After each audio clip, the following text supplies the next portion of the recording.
Welcome to Alas, Vine and Hitchens. I'm Sarah Vine. And I am Peter Hitchens. And this week we will be talking about two very different subjects. Well, they might be similar in a funny kind of way. Surely not. Well, Peter wants to talk about terrorism and I want to talk about loud rock bands. I mean, so, you know, they are kind of the same thing in a funny way. No.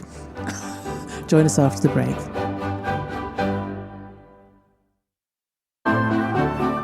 Welcome to Alas, Vine and Hitchens.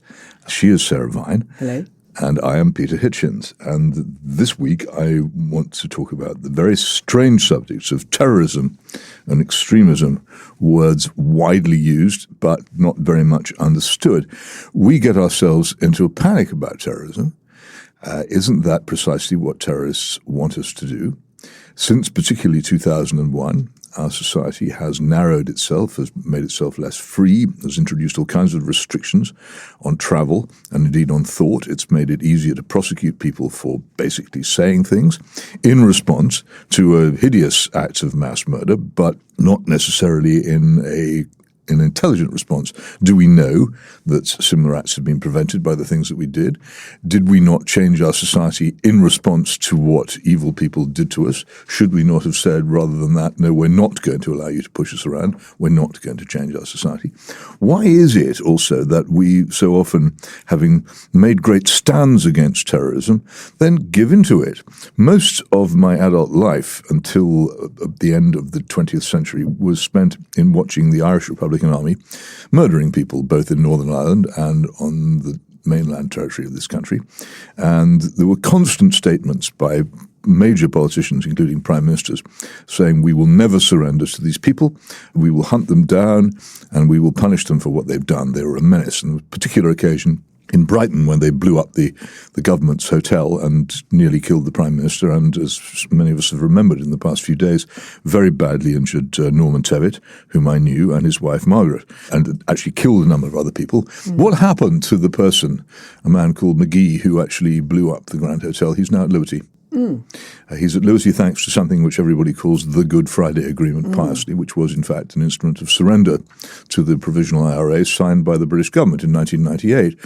What happened to Al-Qaeda, the supposedly global terrorist threat which was behind the attack on New York City in September 2001?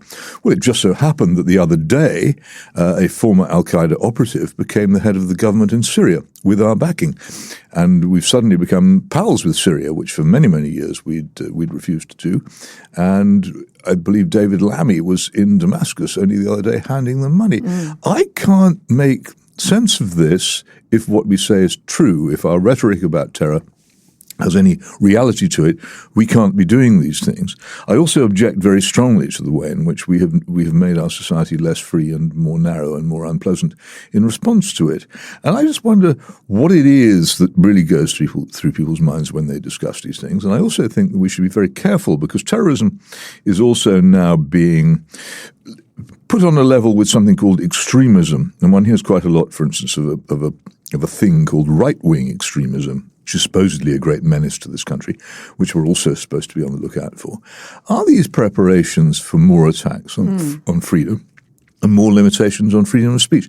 I rather think that they are. I think you should be very wary of all this stuff, and also we should think more clearly about what we mean by terrorism, whether we're really against it, whether we're really prepared to fight it. And if not, then we should be honest about it. Obviously, terrorism works, doesn't it? Sometimes. Well, it seems to work most of the time, actually, when you think about it. I mean, it seems to be working in the Middle East. Well, yes, I mean... It works here. As you say, it worked with the Good Friday Agreement. They got what they wanted, which was the release of all of their soldiers, as they like to call them. I suppose the question I think a lot of people would maybe talk about is, so what is the difference between a country like Russia, when forms of aggression are backed by states, they're not terrorism, are they? So is terrorism just something that you can't be a terrorist if you're the British government, for example? It's interesting that you mentioned this in the context of Russia, but not in the way that you intended. You probably will just about remember there was a big entertainment and shopping complex to the north of Moscow where there was a terrorist outrage of some kind. I suppose it must be about 2 years ago. And the Russians, who have no scruples about anything at all, captured people who they claimed to be the culprits and displayed them, having clearly been quite savagely tortured before dragging them off to whatever fate was waiting for them.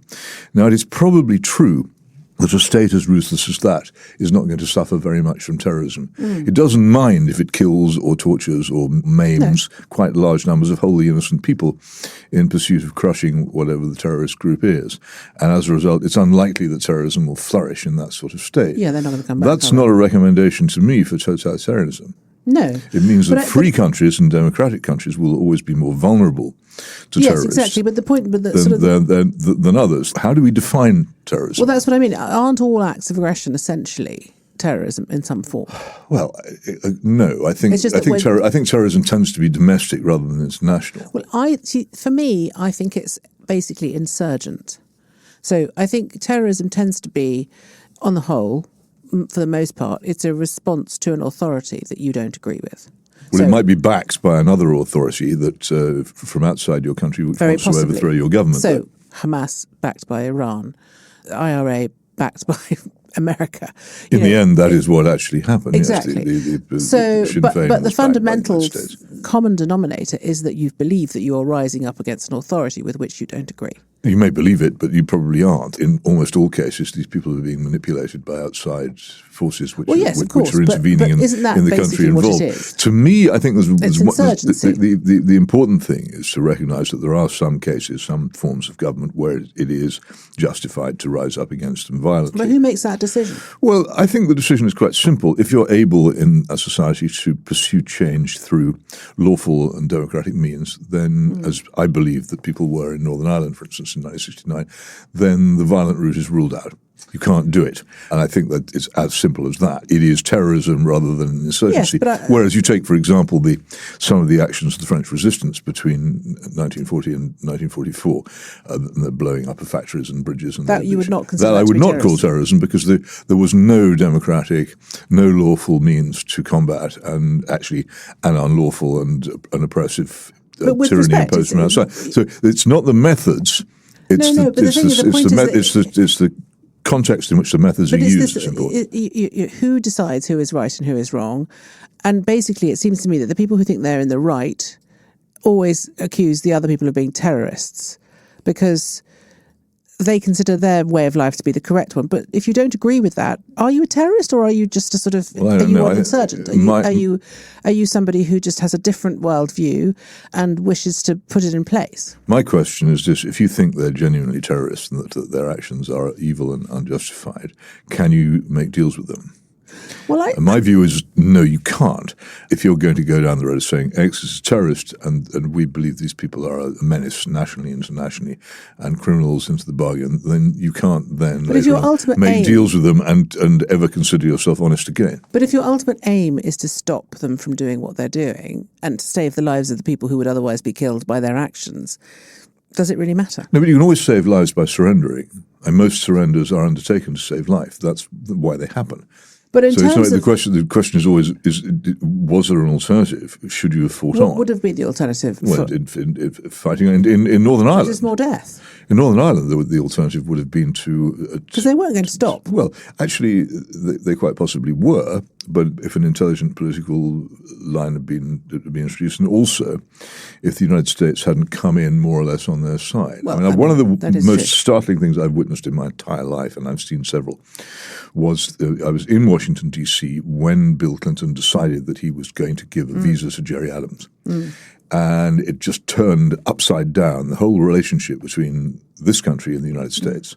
The British Embassy was totally taken by surprise and astonished and didn't know what to do and were overpowered. It was a very fascinating illustration of the true relationship between our two countries. I think a lot of people romanticize terrorists in the sense that they can, because they are insurgent, because they're rebels, you get the sort of Che Guevara effect. And I think that because Clinton and because lots of parts of America have such a sort of deep and long association with Ireland, I think that's has all no to do with that. Ireland. No, of course he doesn't, but for him it was a romantic fantasy, I think. Even that. I recommend you very good, rather hard to find book by Conor O'Clery, who was the Irish Times correspondent in Washington at the time, called The Greening of the White House, in which he describes the political process by which Clinton had accepted the financial and electoral aid of Irish America to win his first election to the presidency, and then done nothing for them. And they came back to him and said, "You've done nothing for us," when he was doing badly in the midterms.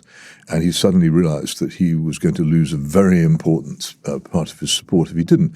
That was the point at which he suddenly developed an interest in Ireland, not before. But it was framed as a sort of cultural connection, wasn't it? Well, maybe it was, but he didn't have one. No, of course he didn't.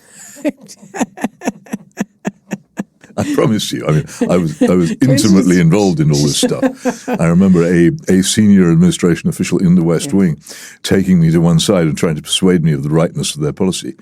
That was a flop. I'm sure that went down very well. But no, I think the problem is whether or not it's terrorism depends entirely on which side of the fence you're standing. No, it doesn't. Yes, there is does. an objective definition of terrorism. The use of violence when you have a lawful and civilized alternative. So let's take Al-Qaeda, who believe that they have a sort of massive problem with America. I mean, as far as I can tell, their entire sort of philosophy is based on a fantasy, which is that they need to eliminate America because it's a threat to their existence. I don't really see that it is, but, that's what they seem to think.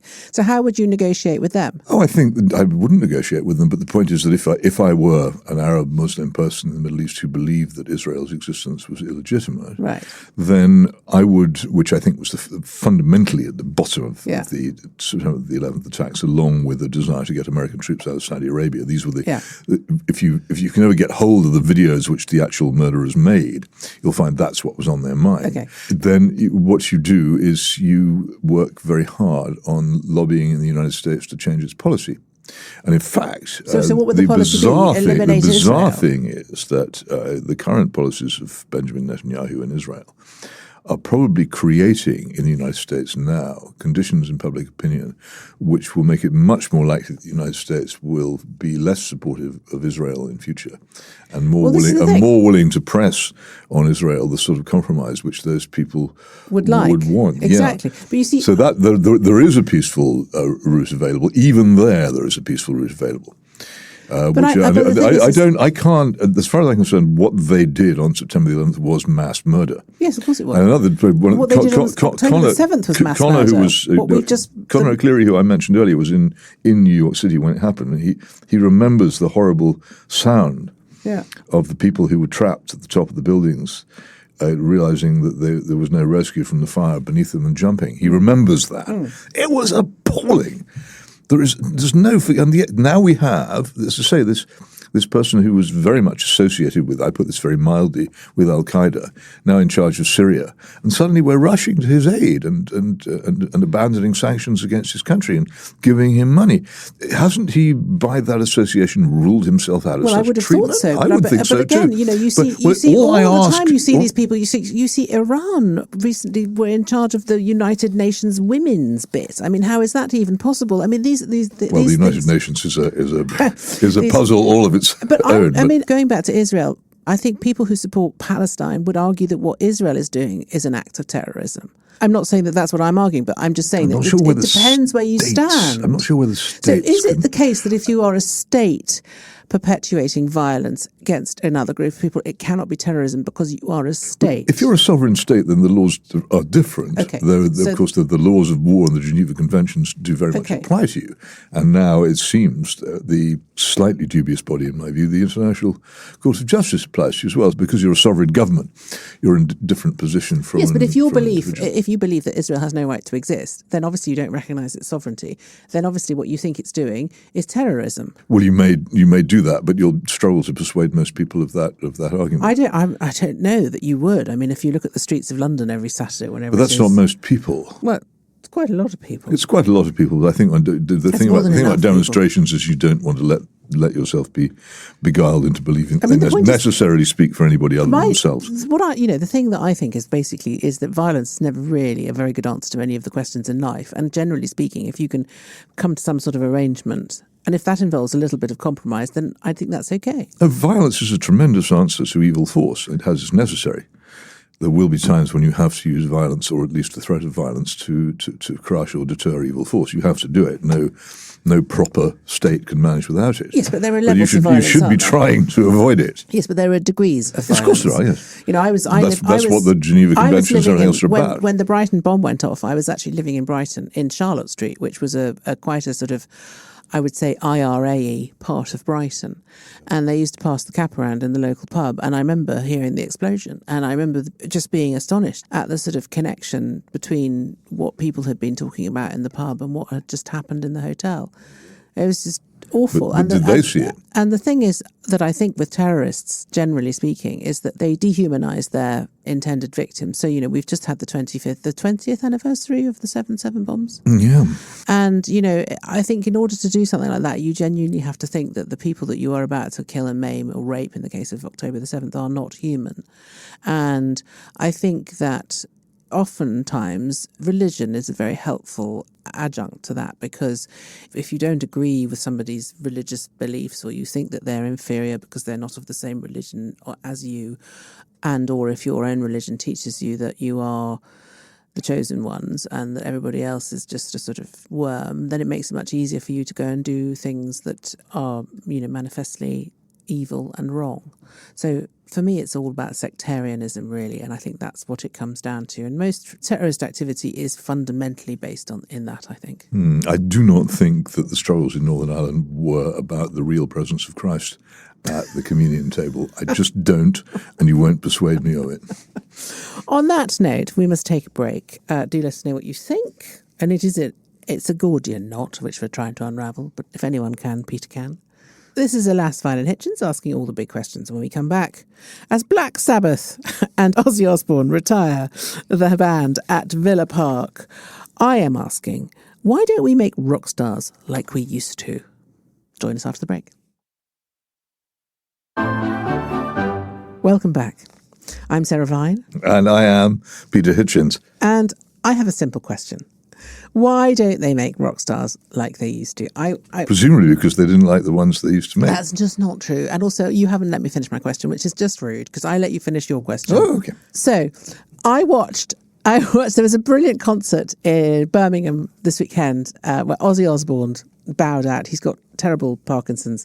But they had an array of really ancient, superannuated rock stars like Steven Tyler there, who were amazingly brilliant and wonderful and sort of rock starry in the kind of old-fashioned sense of the word. There was a lot of leather, lots of fringes, everyone had ridiculous hair, lots of shouting, guitar solos, people playing the drums like sort of baboons, and general sort of, revelry. And it just made me feel so happy that there are still people doing this, because now pop music is just basically Megan Thee Stallion in a thong talking about how wet her pussy is, and I'm just not interested. Is that what it is now? Yes, it is now, yes. No Have idea. You not watched it? No.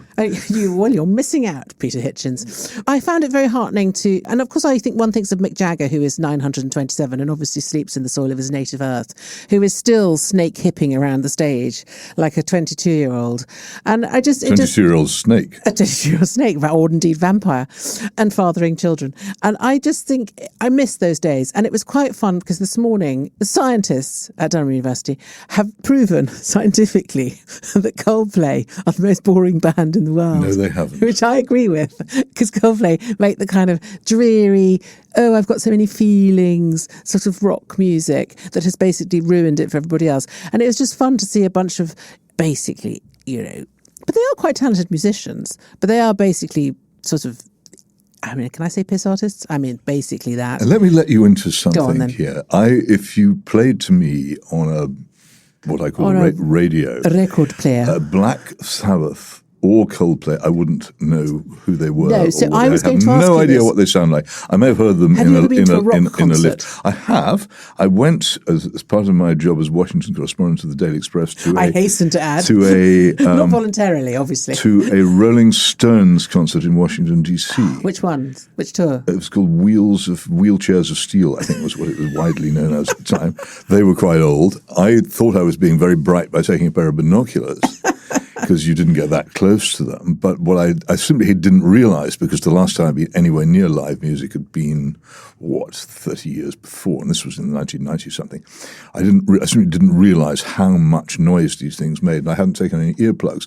So I had to stick my fingers in my ears for the whole time, except for the brief moments when I took them out to raise the binoculars to my eyes so I could actually see what was going on. It was hell on wheels. And I I can't think. I know they played perhaps one of the songs with which I was familiar from the 60s. Which one? Sympathy for the Devil? No, I think it was Satisfaction. Satisfaction. They always play Satisfaction. Their worst song. The ones which they were playing for this seemed to me to be really quite boring. I couldn't see, apart from the fact that it was them, what the attraction of being there was. What was the audience like around you? Well, I don't really know. As I say, I was concentrating on saving my hearing and wondering, and while trying to look at my watch to see how much more of this there was going to be. I mean, you do have to put your Earplugs fingers in next your time. ears when because every time they There do was it. an actual physical, when they began to play, there was an actual physical blow. I love that, like though. blast Don't you love in that? the chest. I love no, that I don't feeling. love it It's at all. great. I It's think it's fantastic. one of the reasons why so many people now are deaf. Well, they are. A huge number of people of my generation and younger are deaf or nearly deaf because they spent too much time. This is why I had to sit so close to microphones now. People are always complaining they can't hear me. It's not me. It's because you've gone deaf from listening to too much of this rubbish. You go deaf when you get old. No, you go deaf when you're quite young if you listen to that stuff. I always have to put my fingers in my ears at Rolling Stones concert when they let Keith Richards sing, which they occasionally do. They let him have one or two songs, and it's the most dreadful noise you ever heard in your life. That's just maybe. There was talent in the early stuff, but But my point is that Mrs. Hitchens always remembers going to that weird concert they held in Hyde Park after poor Brian and Jones. where he wore a dress. Poor Brian Jones, that's right. Yes. Poor Brian Jones was found lying face down in the swimming pool. Yes. That one. So she went to that. That was a free She went concert. to that. She remembers Those that. were the days. We weren't together at that time. No. Otherwise, she would not be Mrs. Hitchens, I presume. I don't know whether that would follow. You'll have to explore the logic of that claim later on, but not now. But at that time, I think you could have attended that without any danger to your hearing. Yes, probably. Because they simply didn't have the power, Yes, the electrical yes. wattage You to wouldn't make have the amount of enjoyed- noise they make now. I think noise is actually a drug itself. You wouldn't have enjoyed. That's why well, you like. get a That's lot why of you like euphoria the when thump you- of the Yes. sound wave into the Yes. chest, and I don't, because it seems to me to be Saying a I'm a drug mind-altering drug. I don't take mind-altering drugs, but I do like that Well, sensation. if you like that sound, then it think I is might be prone? in all respects a mind-altering drug, except that you take it in the chest. I rather than, think you would have liked Birmingham this weekend because it was sure, I shouldn't have liked it. exceptionally No, loud. but I gave all this stuff up. But I why? remember it, 1969. Well, I had an epiphany, or rather, a road to Damascus, or in fact, it was the road to Islip in Oxfordshire. I crashed my motorbike into a pork pie lorry. Okay, you've never told us this. And was badly. Into a pork pie lorry? Yeah, that's why I still have both my legs, because the pork pie lorry, the manufacturers of pork pies being very keen on preserving their product, had two-way radio in their cabs, and he was able to summon the immediate aid of the ambulance service. So What motorbike was it? it was. You know about motorbikes? No, I'm just asking because I'm interested. Okay, it was a BSA A10 650 What sort of unit motorbike construction. is that? Big. Okay, so You you were could do a more. biker. You could do more than 100 miles an So hour on were it. you a biker? I wouldn't say I was a biker, but I had a motorbike. The Did two you things have are not leathers? necessarily the same. No, Okay, no leathers. no. Oh, that's disappointing. No, Were but you wearing- anyway, it was no. The thing was, I had quite a bad injury as a result, Gosh. and Did it he caused, stop it caused me very to suddenly? think. You do stop very suddenly. No, It's no, very, but he it's- did. Why did you run into the back of him? I didn't run to the back of him. I ran to the side of him. Oh, okay. In fact, I bent his wheel, so he couldn't proceed anyway. So he had to radio. Do you think if you hadn't had a motorbike accident, you might have become a different person? Totally. Do you It was think- one of those. It was one of those two roads diverge moments, without beyond any doubt at all. But one of the things I decided to do after I recovered from this very close brush with the Grim Reaper was to be more serious. And I thought that people sometimes say that the 1960s were as if someone had put something in the water. They hadn't. They put something in the air. What was coming out of radios all the time that was completely beguiling? It was the Pied Piper calling us away to our doom. And a lot of it was very pretty or stirring to listen to. But if you look at it now, some of it I can still enjoy. But there's one. My brother used to love this as well. It was the Mamas and the Papas sang a song called "Do What You Want to Do." Go where you want to go, with whoever you want to do it with. That was the complete anthem of selfism, which was what this form of music was pumping out into people's minds all the time. Do what you want to do, go where you want, with whoever. Doesn't matter what effect it has on other people. That's what it was about. It seemed to me to be fundamentally childish. And also it had the limits on it as music were great. And once you've heard, once you've heard a Beethoven symphony properly, you can't listen to this stuff and think it's serious music. No, it's different. It's different. it's just a different vibe. It's not the Well, same it may thing well at be, all. but the thing is that people who... But the two are not mutually exclusive. People my age and older still go to these concerts voluntarily. No one has to pay them to go, as I was. They go voluntarily. Well, I know, but they should have grown out of it.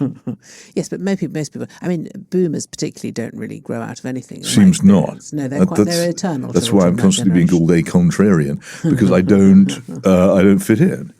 No, quite. I just decided that was it. My childhood was over. So what do you think was... So you said earlier it was the sort of Pied Piper.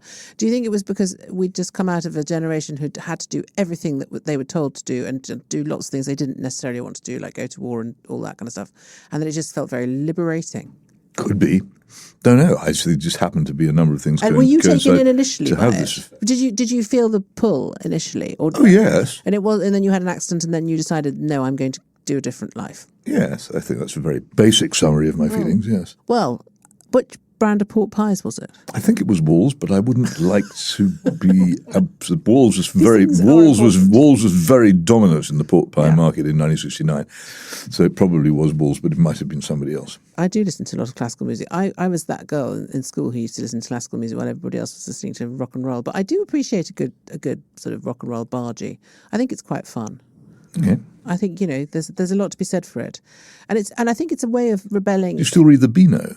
No. Well, it's the same sort of thing. It's bubblegum. It's not bubblegum. It's the bubblegum. It's the bubblegum of noise. But if you have an interest in pop or rock music, depending on what you want to call it, bubblegum you and will Coca-Cola. realise that what we have now is so more banal and idiotic than any of these things that you were rebelling against after you had your motorcycle accident. I mean, modern popular music is just dirge.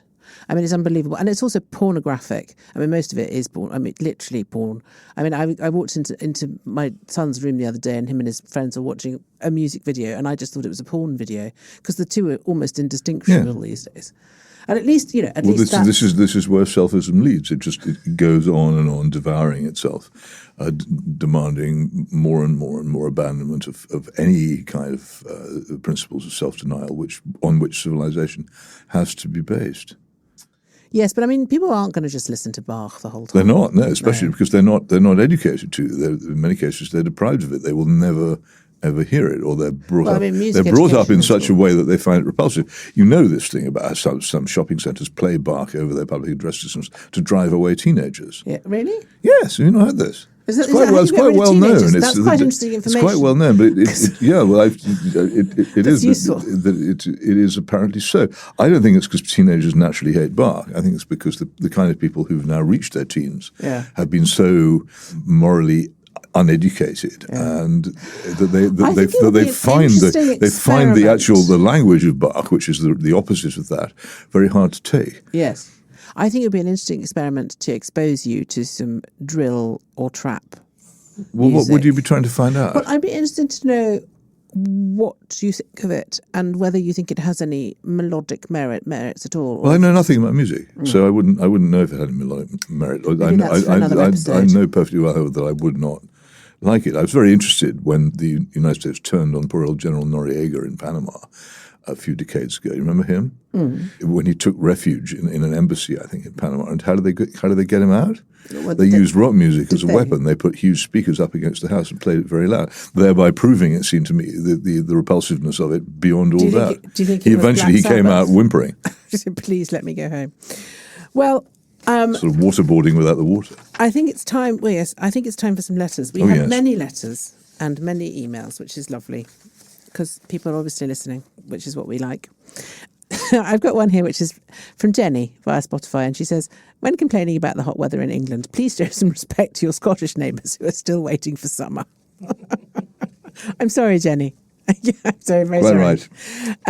Another one, Sarah, hi. I've never laughed so much as you described your hatred of the hot weather and your love of the English weather. Listening to you here in Brussels, Belgium, while doing my housework made my morning. Geraldine.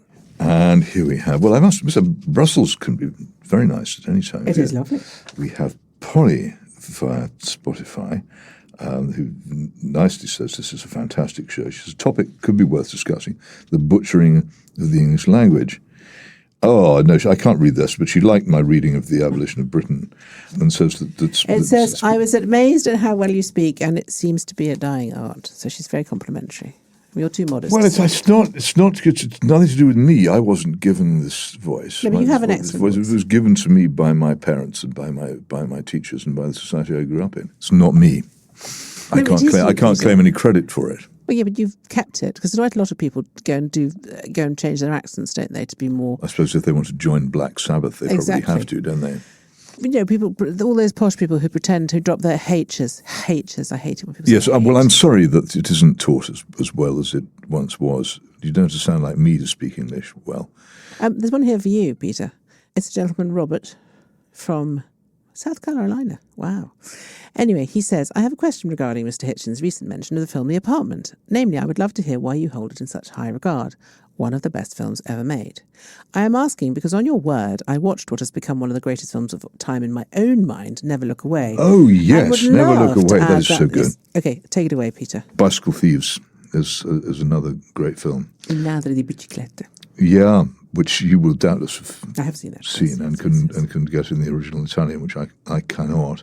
There are a number of war films I'm very fond of, particularly the naval ones, because my father was in the Navy, in which we serve, and The Cruel Sea. But also one of the films I could watch over and over again is North by Northwest.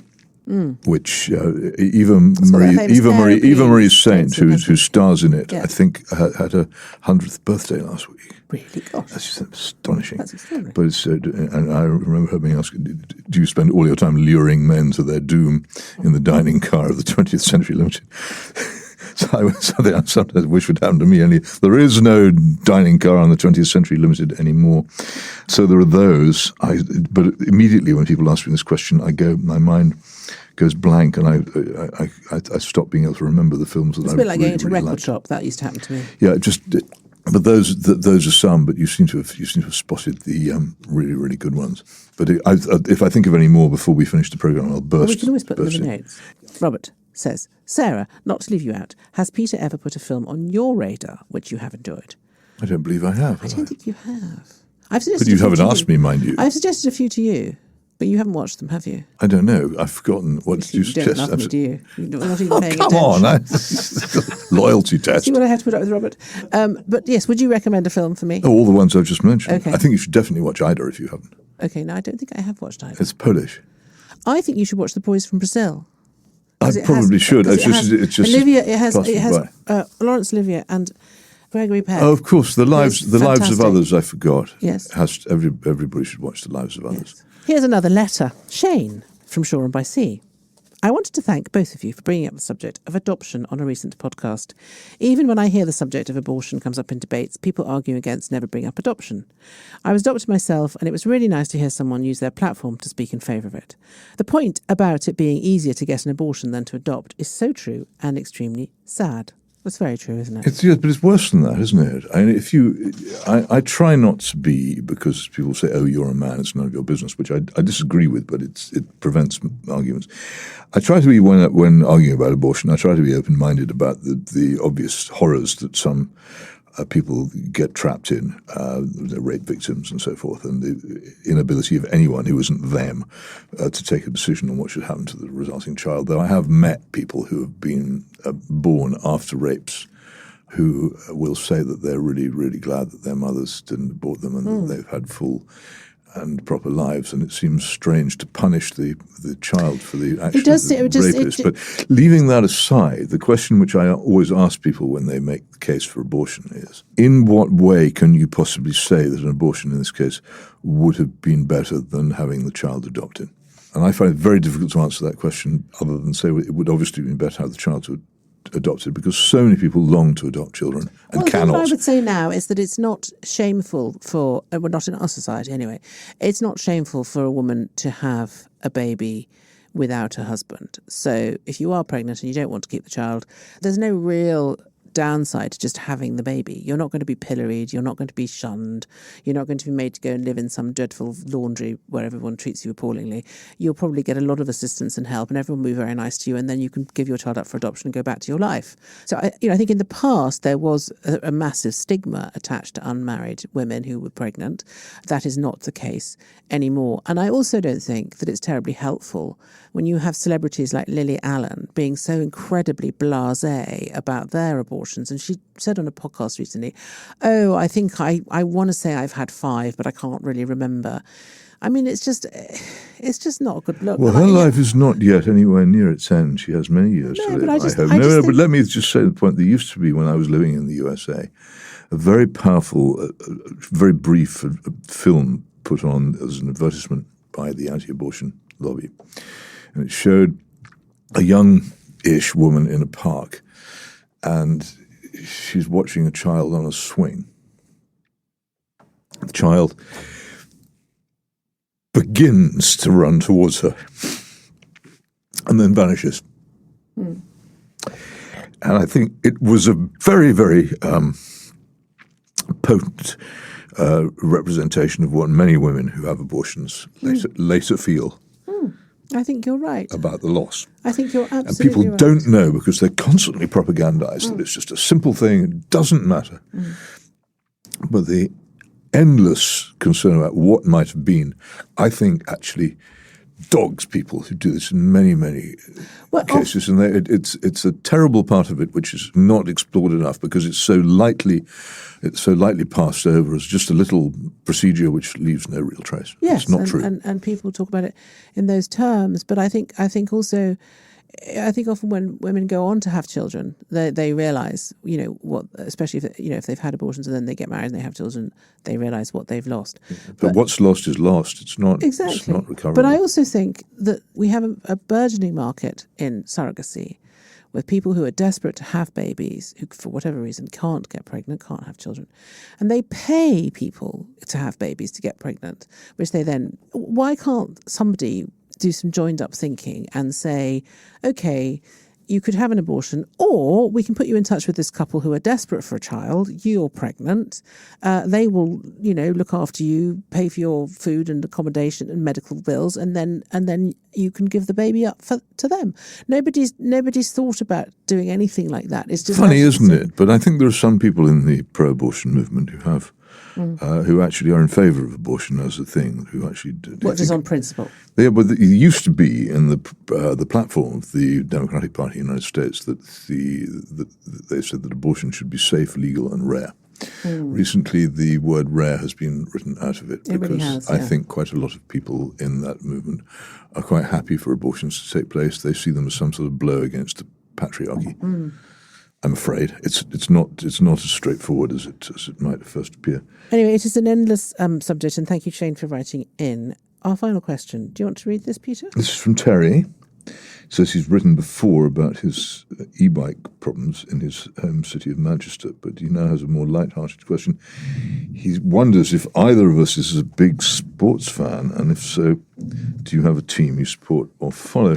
He says he imagines Sarah to be down at the Formula One over the weekend with the champagne, and for some reason me down somewhere called Millwall, chanting and throwing my lager in the air.